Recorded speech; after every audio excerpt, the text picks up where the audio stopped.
ফুল কখনো কথা বলে না, কিন্তু বুঝিয়ে দেয় অনেক কিছু। আসসালামু আলাইকুম, আপনারা সবাই কেমন আছেন? আশা করি যে যেখানে আছেন সুস্থ আছেন, ভালো আছেন। আলহামদুলিল্লাহ, আপনাদের দোয়া অশেষ রহমতে আমরা অনেক ভালো আছি। প্রতিদিনের মতো আজকে আরেকটা নতুন ব্লগ শুরু করলাম। আমাদের ব্লগ যদি আপনাদের ভালো লাগে বা আমার ভিডিও যদি আপনাদের ভালো লাগে, অবশ্যই সাবস্ক্রাইব করবেন, কমেন্ট করবেন, বেশি বেশি শেয়ার করবেন। বিকেলবেলা একটু ছাদে চলে গেছি, তো ছাদে যাওয়ার পর দেখি ফুলগুলা ফুটে রয়েছে, নয়নতারা ফুল গাছে। তো দেখতে অনেক ভালো লাগলো, ভাবলাম আপনাদের সাথে শেয়ার করি। শুধু যে নয়নতারা গাছে ফুল ফুটছে ওই রকমও না, আরো দুই একটা গাছে ফুল ফুটছে, তো ভালোই লাগতেছিল দেখতে। এই দেখেন ছাদে কত রকমের ফুল ফুটছে। নয়নতারা গাছে, সাদা নয়নতারা গাছে ফুল ফুটছে, আবার গোলাপি রঙের নয়নতারা ফুল ফুটছে। এটা পাথর চুনা গাছ বলে এটাকে। তারপরে এই যার একটা দেখেন খেজুরের গাছের মতো পাতা দেখা যায়, কিন্তু খেজুর গাছ না। তারপর আর কি মা ডাক দিছে, তো ছাদে থেকে চলে আসলাম।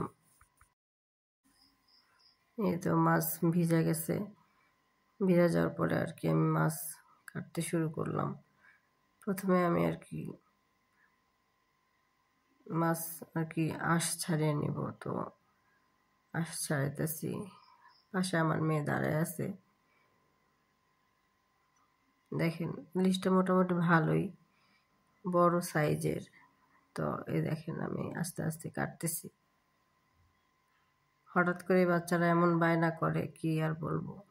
রাতেও কাজ করতে হয়, দুপুরে বসে রান্না হয়েছে, খাওয়া দাওয়া হয়েছে, তো এখন বিকেলে হালকা মানে রাতের বেলায় হালকা পাতলা কিছু খাইলেই হইতো, কিন্তু বাচ্চারা বায়না করছে, এজন্য আর কি ইলিশ মাছ বের করা হয়েছে।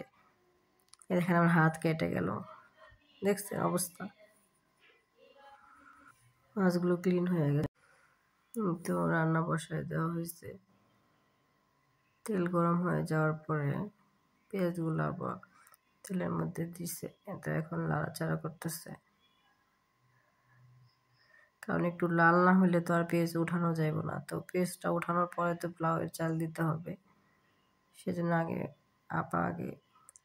পেঁয়াজগুলো সুন্দর করে লাল লাল করে ভাজতেছে। এই তো পেঁয়াজগুলো প্রায় লাল হয়ে আসছে, তো আর কি এখন পেঁয়াজগুলো উঠায় নিতে হবে। তো এখন পেঁয়াজগুলো উঠায় নিতেছে। উঠানোর পরে পোলাওয়ের চালগুলো আর কি তেলে ভাজবো। তেলে ভাজা হইলে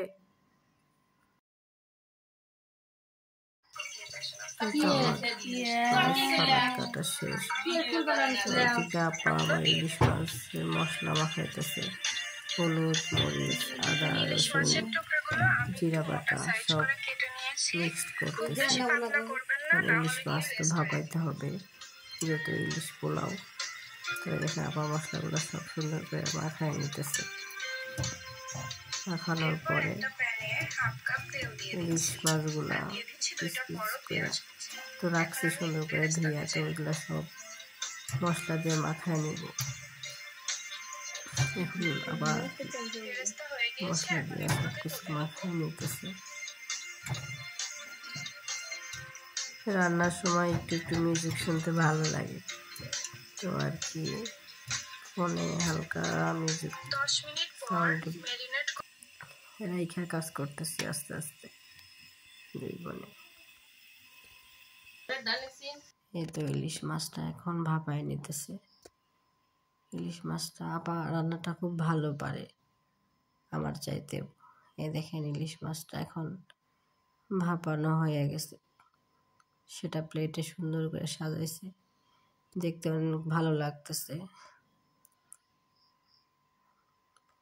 এখন তো পোলাও বসানো হচ্ছে। আপা আর কি পেঁয়াজ, দারচিনি, তেজপাতা এগুলো একটু হালকা ভাজতেছে। ভাজার পরে এর মধ্যে পোলাওয়ের চাল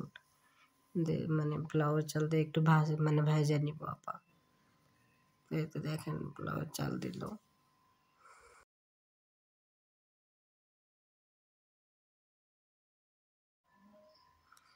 এখন পোলাওয়ের চালগুলো সুন্দর করে আপা ভাইজা নিতেছে। এই তো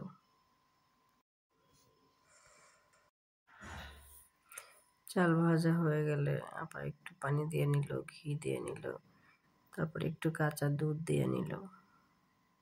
এই দেখেন এখন ইলিশ মাছগুলো পোলাওয়ের উপরে বসায় দিছে, সুন্দর করে সাজাইয়া গুছাইয়া। তার উপরে আবার কিছু পোলাওয়ের চাল বসায় দিছে। দেখেন অনেক সুন্দর লাগতেছে।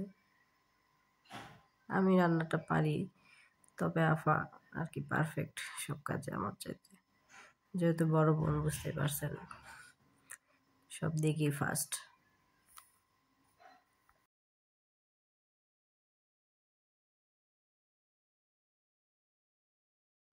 এই দেখেন ইলিশ পোলাওয়ের ফাইনাল লুক।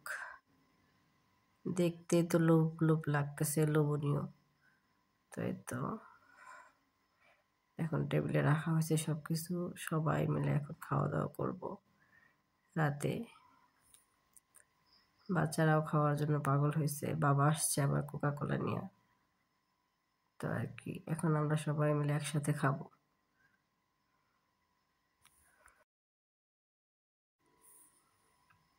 এখন সবার জন্য আপা প্লেটে বাড়তেছে। তো বাড়ার আগে উপর থেকে আর কি পোলাওগুলো সরায় রাখলো, কারণ হয়তো আবার মাছগুলো ভাঙা যাবো। এই জন্য আস্তে আস্তে টোকায় টোকায় আর কি সবগুলা মানে বাড়তেছে প্লেটে প্লেটে। ভাই আসছে দোকান থেকে, আমার বড় আপুর ছেলে আসছে দোকান থেকে, আমার মেয়েও খাইতে বসছে। এই দেখেন আমার বড় আপার ছেলেও খাইতে বসছে। সবাই একসাথে খাওয়ার কথা ছিল, কিন্তু সবাই তো আর টেবিলে বসা যায় না, যেহেতু আমরা অনেক মানুষ, 5 জন 6 জন ফ্যামিলি মেম্বার। এর জন্য আর কি বোন, জামাই আর বাবা, বড় আপার মেয়ে, আমার মেয়ে আর কি সোফায় খাইতে বসছে। আমার ছোট বোনের মেয়ে দুষ্টুমি করতেছে, খাওয়ার সময় ও খায় না তেমন, কিন্তু দুষ্টুমির বেলায় 16.5 আনা। এখন খাওয়া দাওয়া করে আমার বড় আপুর ছেলে আর কি র্যাকেট খেলার জন্য চলে আসছে মাঠে।